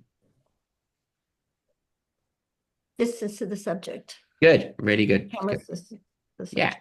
So for some of you, this may be reinforcement. There's a lot of people I know on the recording who don't know this. So distance, the closer we are to the subject, the more blur we create. So a great trick to get more bokeh is to just take a step forward. If you're closer, if I'm taking my picture and I'm taking a picture of a flower and I take the same picture and the flower is here, This one is going to have a decreased depth of field, i.e. there's going to be more blur. That's a great pro photographer's trick we use the whole time. We zoom with our feet. We just move closer to something to create more blur. Okay. And that's an easy one to do. And if you combine moving closer with a low F number, then you really get lots of bokeh. Third one. Anyone got any ideas? Cookie probably knows, but I'm going to let someone else have a guess. Hold on. Yvonne, you look like you've got an idea, but you need to take yourself off mute. Still on mute. Light? Or that's aperture, isn't it? Nope. Light has no. Okay, so It could be aperture it could be distance. pitch black, or it could be bright sunny. It would have no sway on how much of your photo is in or out of focus. It's I'll where give it you focus. a focus point. Yeah, we're setting the focus, but imagine I set the focus point on my nose, right? If I number one, if I drop the aperture number in front and behind my nose, more and more is going to become blurry. Okay. If I move closer to take a picture of my nose, more is going to become blurry. But what's there's another one that affects Cookie. You want to tell everyone? Would it be the focal point from the background? Kind of. So Subject of the background. you're saying how much distance there is between the subject and the background. Yeah, but that's not my third. You're right. If there's more distance, it's easier to create the blur. But I'd tie that kind of into number two. Okay. The third one is actually this number here. It's focal length. It's how much you're zooming in or out. And you've all got on your iPhones that 0.5, 1, 3, and some of you have 5 that lets you zoom more in. It lets you increase what we call the focal length number. And the rule here is the increased focal length, the more you zoom in. So i.e. 3 is more than 1 and 5 is more than 3. And you'll actually see if you click on these, if you open up your cameras and you click on 3 or 5, you'll see that there'll be a little millimeter number underneath. Apple shows you very briefly, which is what you're seeing here. The more you zoom in, the smaller the depth of field. Write that down.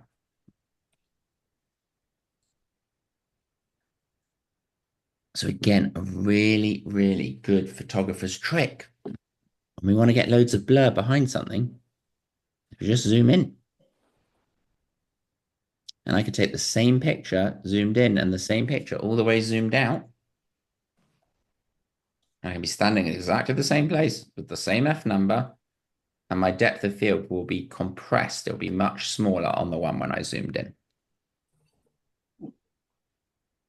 And obviously this works vice versa as well. So if you have a low focal length number, i.e. you're like at 0.5 on your iPhones, or if you have a traditional camera, you're at 18 millimeters or 24 millimeters or a low focal length number, that gives an increased depth of field. It's much harder to get the blur when you're not as zoomed in. You can still get it, it's just harder. So these are really, really important. Aperture, if you didn't write them down, please make sure you've written them down.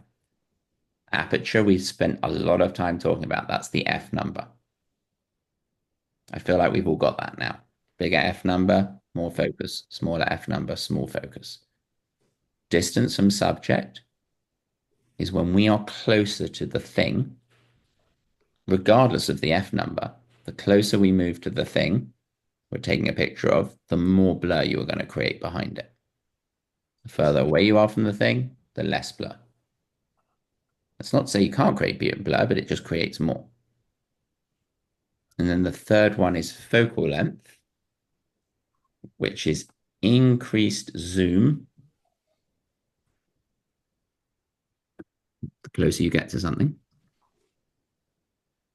the shallower the depth of field. the more blur you create behind it, and vice versa. So Cookie here, because she was at 100 millimeters, which is pretty zoomed in, and she was at a very small f number, she had the benefit of being able to only get the tiny top of that poppy seed sharp. And everything else was blurry. You can see, look at the difference. Like these things are probably like, I don't know, 6 to 10 inches apart from each other, like barely anything. But this one is blurred and this one is sharp. And that's a combination of low f number, increased zoom, high focal length. Really good. Nice job, Cookie. Very good. Oh, and I should pause there just for a sec because that was quite a lot of theory. Does anyone have any questions on that? Does that make sense? Good. Okay, let's carry on. Look at this one. Now, this one may or may not have been done intentionally, but it looked like when I got sent this, I was like, oh, someone's played with intentional camera movement. Is this someone here in the group? Okay. Yvonne, did you do this on purpose? I keep pressing the wrong thing. With some purpose? Well, I got, as I remember, it's a seed pod. No, it's a really cool, it's a thing from a flower from a beech tree, and they're all coming off right now. But I try to focus on some things and leave other things blurry. Okay. Yeah. So what I think out of interest, did you photograph this inside? Yes. Yeah. So what I think's happened here is you've got things blurry. Like this is obviously sharper than this, which is clearly blurry. But not unlike kind of Cookie's picture, where or Carol's picture. Look how in your picture, Yvonne, not that I'm doing you down here, this is actually a really good way to learn, is you can see a little bit of movement here. Almost looks like you've done that intentional camera movement. I was trying to hold it. Exactly. So my suspicion is you were inside and the camera has slowed down the shutter speed to a point where you can't handhold the camera without seeing a little bit of movement. The way around this was you could have rested your camera on something.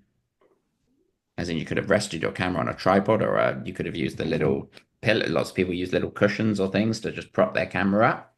You're right. But at the same time, Yvonne, you can now take this picture and you could purposely move your hand.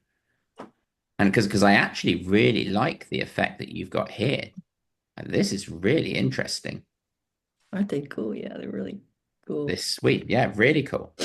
Really cool and really interesting. And we're starting to see that motion. So, but just watch out for your hand moving if you don't want it to move. Thanks. Okay. Good. Look at this one. Look at the bokeh going on in this one in the background. Yeah. Really pretty. Now this one I really like, f1.8. What I don't like on this one is the composition. I think this one there's probably a little bit too much going on. There's a lot to look at. Now this is the focal point. This is the sharpest part. But I feel like our eye wants to see here. It kind of wants to go up here a little bit. Kind of wants to go down here. This is, I think, a really good use case or example of looking at something and you're like, wow, this is so interesting. Look at all these beautiful colors and the light hitting it. And there's so much going on and I want to show everything. I think here we could have, and what I probably would have done, I can't recreate this, but I would have probably moved maybe 2 steps to my right. Would have moved over here. Still focused on this thing and still had all of this in the background blurred. But I feel like at the moment where our eyes are getting led up here, but then they're kind of wanting to go back here. So the photo is lacking just a little bit of what we call balance. Bokeh, spot on, amazing, really good job on that. Look at the number, f1.8, really low. Is this yours, Meredith? Yes. Yeah, perfect. So Meredith, what you could have done here is if you would have moved, we would have had all these reds and yellows as blurry bokeh behind these like 2 main flowers or 1 main flower. Whereas I just feel like here, and again, this is me really being super critical, but I think it's important for me to be critical to help you learn, is I almost feel like this is two photos split in one.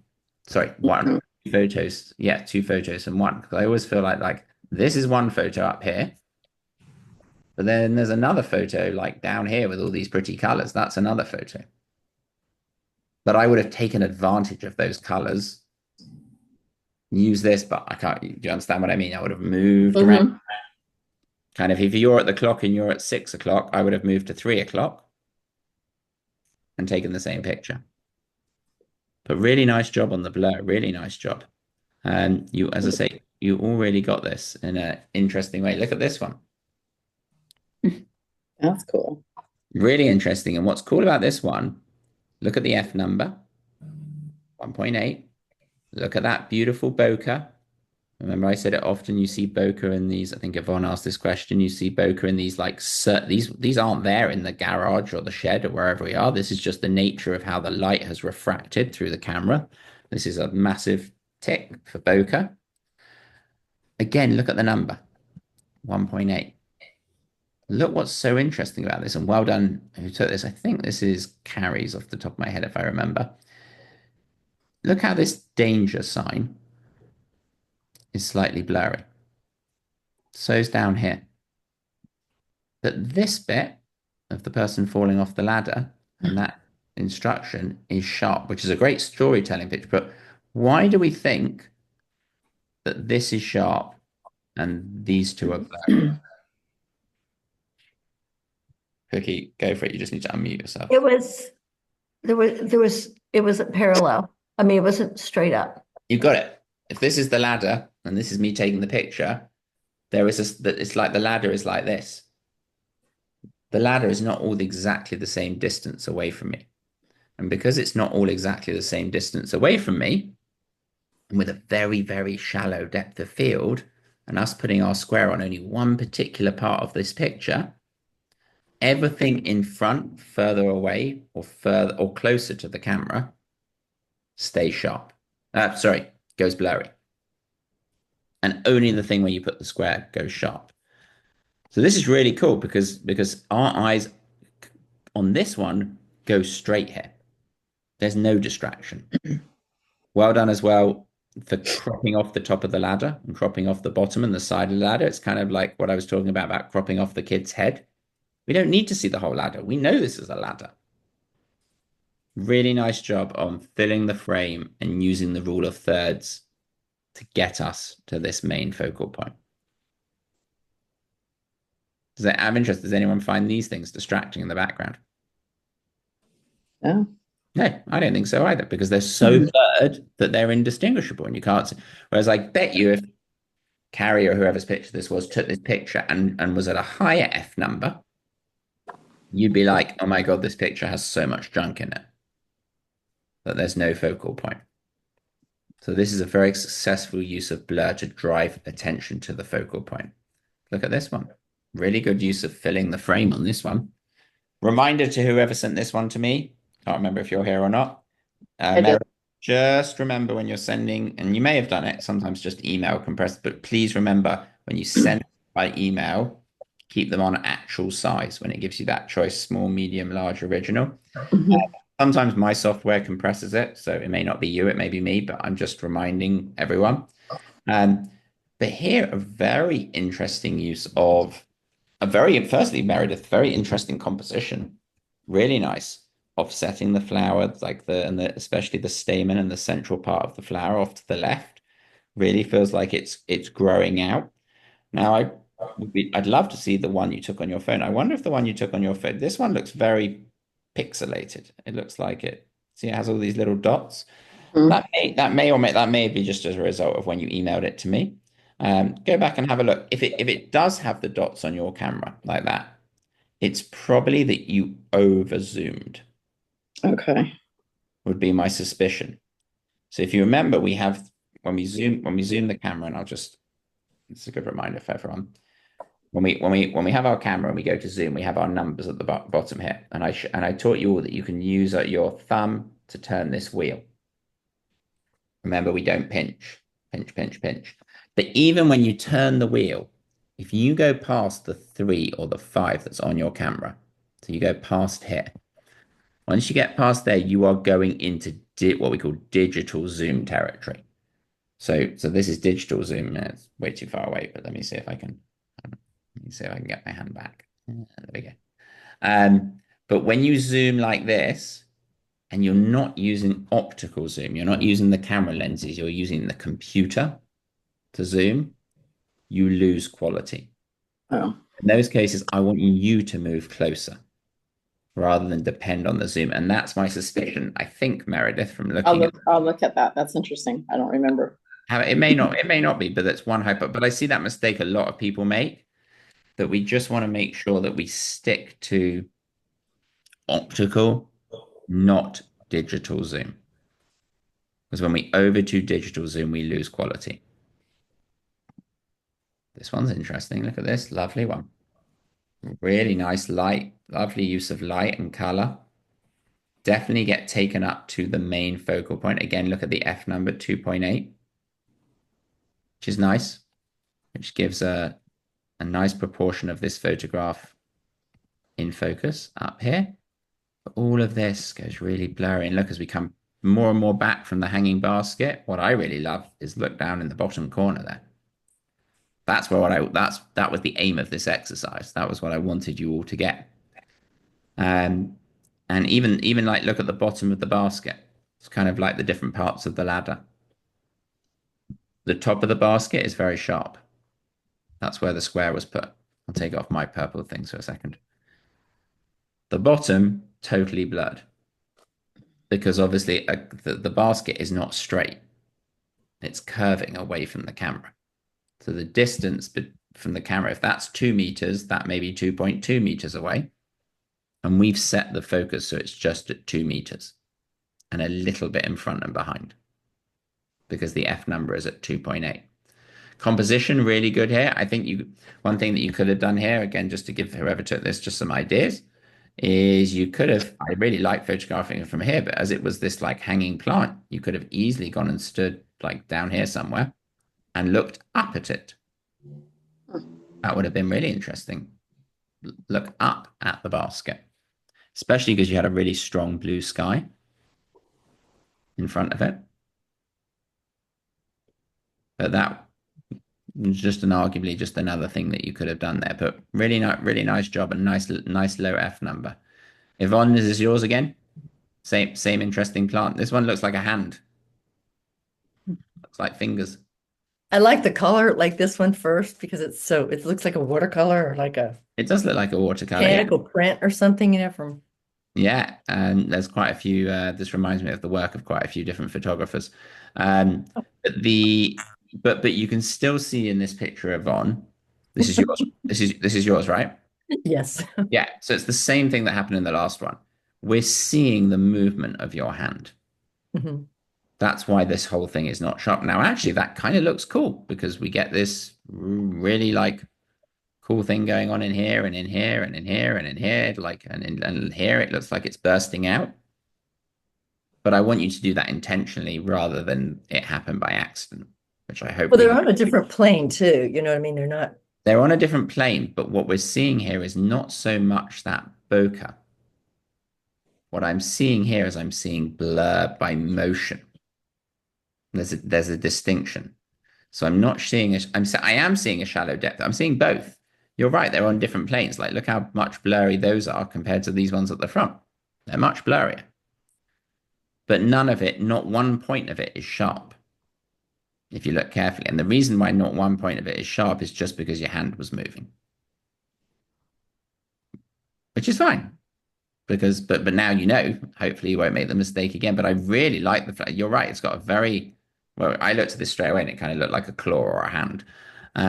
But yeah, really interesting. But just if your camera tells you to hold still, another good thing you can do, Yvonne, is if you're taking a picture like this and you're in your house, try and put the subject near a window, right next to a window, because that's going to give you a lot more light, and that will mean you can much easier take it handheld.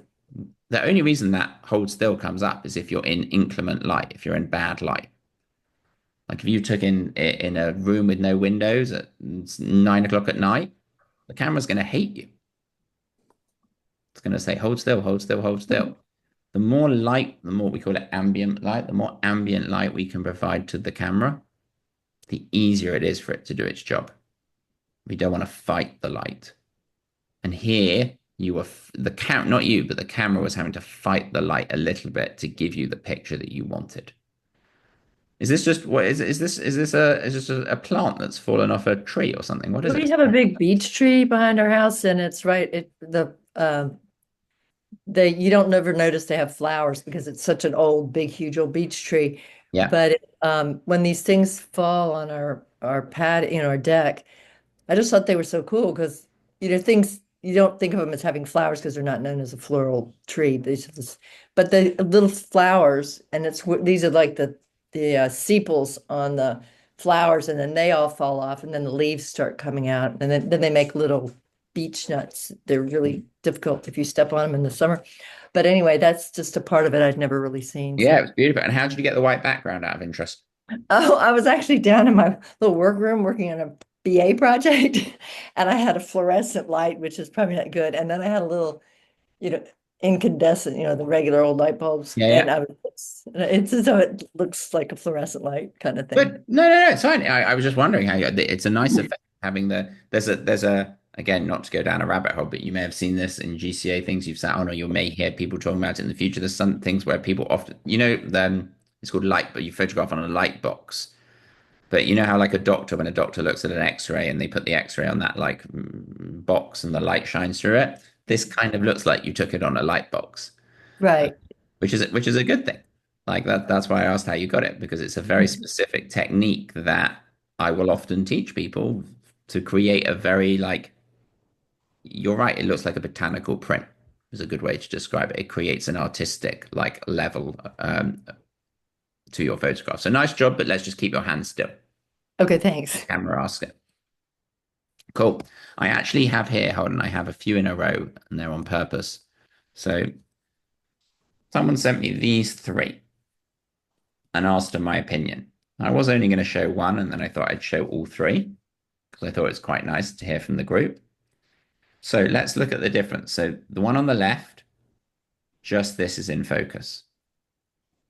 The one in the middle, just this is in focus. And the one on the right, just this is in focus. Okay. Show of hands, if you had to pick one, who prefers number one? Number two?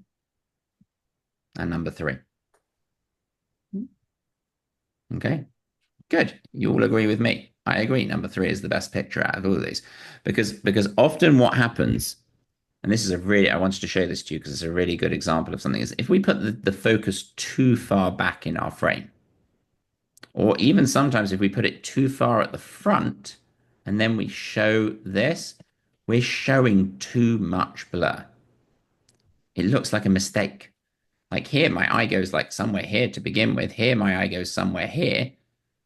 It goes to the blurry point, and we don't want it to do that. We want it to go to the sharpest point first. We want it to go to the focal point.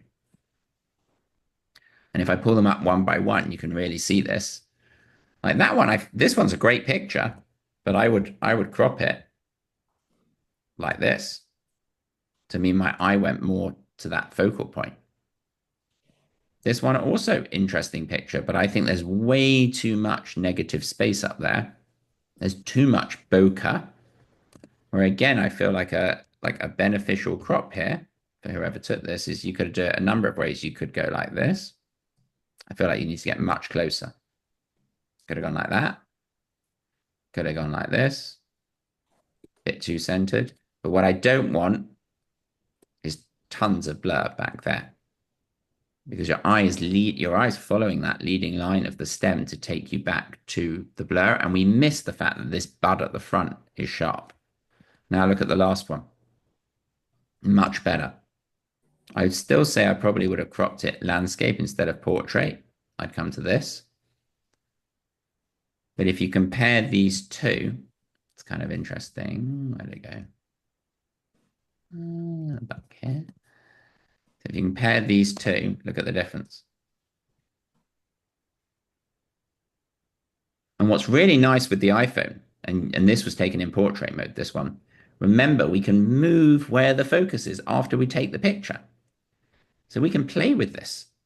We can make just one flower and the bud or the whole thing in focus, but general rule of thumb is we don't want the sharp focus point to be way back over here and then everything in front of it to be blurry, because that often looks like you've made a mistake.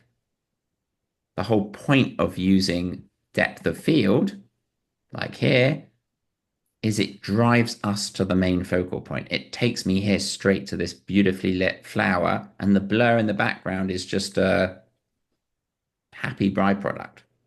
Really nice job whoever took this one, by the way. Lovely lighting, lovely positioning of the flower right on that nodal point. Love the texturing within the leaf. Love the bokeh behind. Really nice tight composition. Undisputably, we go to the top right-hand corner of this picture. Whereas on these ones, we've just got to be careful. Can you see how here we kind of want to wander to the back? So it was a good one for me to show you to just teach you that. It's not a rule, but it's a good guideline that I would recommend following. But yeah, really nice job. This one's is really interesting because the depth of field is so shallow that only like this bit is sharp. Even this bit is just a little bit blurry, which is nice. Like often in there's a I'm not going to go into it today for time constraints, and also none of you have it because you've all got iPhones. But there's a group of another school of photography from a manufacturer called Lens Baby. And Lens Baby pictures create these kind of very shallow, twisted, alternative depth of fields, of which this is a good example of. I'm not going to go into detail about it, but if you want to write it down, you can look it up. Look at this one. This one's really cool. Very three-dimensional. Love the bold yellow up against the black background. Love the fact that we've got really close. We're right in the face of these flowers, which has helped create that shallow depth of field. And this is an example where I think the central focus kind of works because it's kind of symmetrical. It's kind of growing out of it, right? It looks really good, really, really good. And again, I think this one, I could have played this in a number of different ways. Like there's lots of different ways we could slice and dice this. But I think the composition that we've got is really good. This is a this is a very creative picture. Is this someone who's here today? Is this someone's? Nice job, Carol. How was this lit? It was Western light in the morning. Yeah, and how'd you get the black background? Oh no, it's just black, It's a backdrop. It's a backdrop. Cool. Yeah, so it's lovely, relatively early morning light. Let's see what time of day you took this. But maybe it won't show me. Come on. You took it you took it in the evening, 5:40 p.m. Oh, okay. Yeah. So it was either early morning or late afternoon. I could tell from the light, but the timing of the light made a big difference. So yeah, according to your iPhone, you took this at 5:40. If you didn't take it at 5:40, check the clock on your iPhone. Because look at this one. Beautiful as well. I love the water droplets on this. This is kind of like what I said with Cookie's one, where you have two subjects. Look at these two subjects lie along that line. They balance each other out. And again, really nice job here in changing perspective. This is the opposite of what most of us usually do with flowers, which is go low and shoot up. This is a bird's eye perspective, top-down perspective, looking straight down.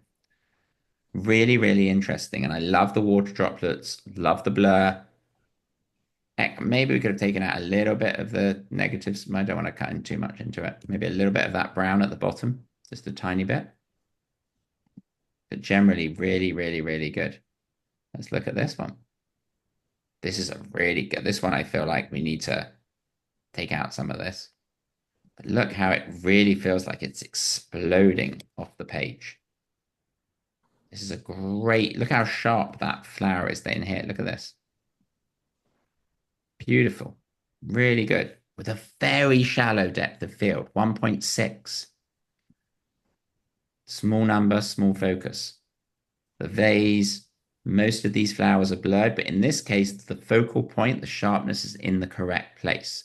Now, if you'd taken this picture, whoever took it, and you put like something back here or back here sharp, it would look like a mistake because the whole rest of the bloom would be blurry. But here, and general rule of thumb, if you don't know where to put your focal point, put it a third of the way into the picture, especially for landscape photography. Usually we know, but a general rule of thumb, if you don't, make sure you do that. But really nice job there. Same here. I actually should have put these two together. This is, I presume, the same person. The one on the right is so much better for composition. So much better. The sharp thing is like right there in the foreground, and everything's really nicely framed and balanced. Here, look at this lovely frame that's drawing us in. Look at the blurriness on the leaf on the bottom right corner here. That helps to draw us to the main focal point. This is great. Who took this one? I did, Meredith. Really nice, Meredith. Really, really nice. This one's excellent. Very good. And can you see how this one's better than the other one? I took that one second, and I just couldn't decide. I love that one leaf. Yeah, it's beautiful. Really, really nice. And again, it's nice when you have all this like texture and shape and pattern. And as it gets blurry and blurry and blurry as we go back, you really bring dimension into your image. So nice job. Really nice. Few more. Look at this one. This one's got a real softness to it. This one almost has some, dare I say it, intentional camera movement, even though it may not have been intentional. This is kind of like the one I just showed you when I was talking about intentional camera movement with the twist. I think it was a daffodil. I can't remember what it was. It was a yellow flower I showed you. But really, really good. Lots of softness to it. GCA is sometimes a bit funny with pictures like this because they like to see something that's definitively sharp, but we're not shooting for GCA. We're shooting for our own pleasure. But this looks really very good. And actually, there were these three. I put these all three all at the end because I wanted to end on these. These all have intentional movement in them. This is what we spent the first 50% of today's class talking about. And this is your theme for this week. This is what I want you to practice. So I'm going to give a general theme, and then I'm going to give you like the technique I want you to use. So the general theme I'm going to give you is just movement. That's the general theme. But I want you to use movement in really two ways. I want you to do some intentional camera movement, ICM. And I want you to practice slow shutter speeds, which is, again, the live mode. It's photographing things that are moving. Because I want you to ascertain how you can use the iPhone to photograph things that are moving at different speeds. And this is all about experimentation. By the way, really nice job, whoever took this one. This one's great. Really, really lovely photo. Love there's a shallow depth of field here plus some movement. We can do both. Same here. This one I probably would have got rid of some of the brown, the mulch or the thing. I probably would have just gone straight in on the green and made it more like this. Is that yours, Yvonne? That's what I was trying to do this. Well, now you know it's now you see you were ahead of the game. I was like, whoa. Yeah, so you were doing intentional camera movement before you even knew that was a thing. Yeah, I didn't. Well, I've learned. Yeah, so a lot covered today. Has anyone got any questions? Good. So I'm seeing you all in a couple of weeks. The next two classes with I'm going to be on your time zone. So I'll send out a reminder to everyone, but we're going to start instead of starting at 12:15, we're going to start at 9:15. Your time. Because at the moment it starts at 9:15 my time, because I'm on the West Coast, but I'm going to be on your time. So next two classes, we've got two left, will be at 9:15, but I'll send out a reminder to everyone along with the recording from today. Good luck with the move. Good luck Thank with that you. move. Yeah. Thank you. I'll see you all soon. Have a great week. Thank you. You too. Bye.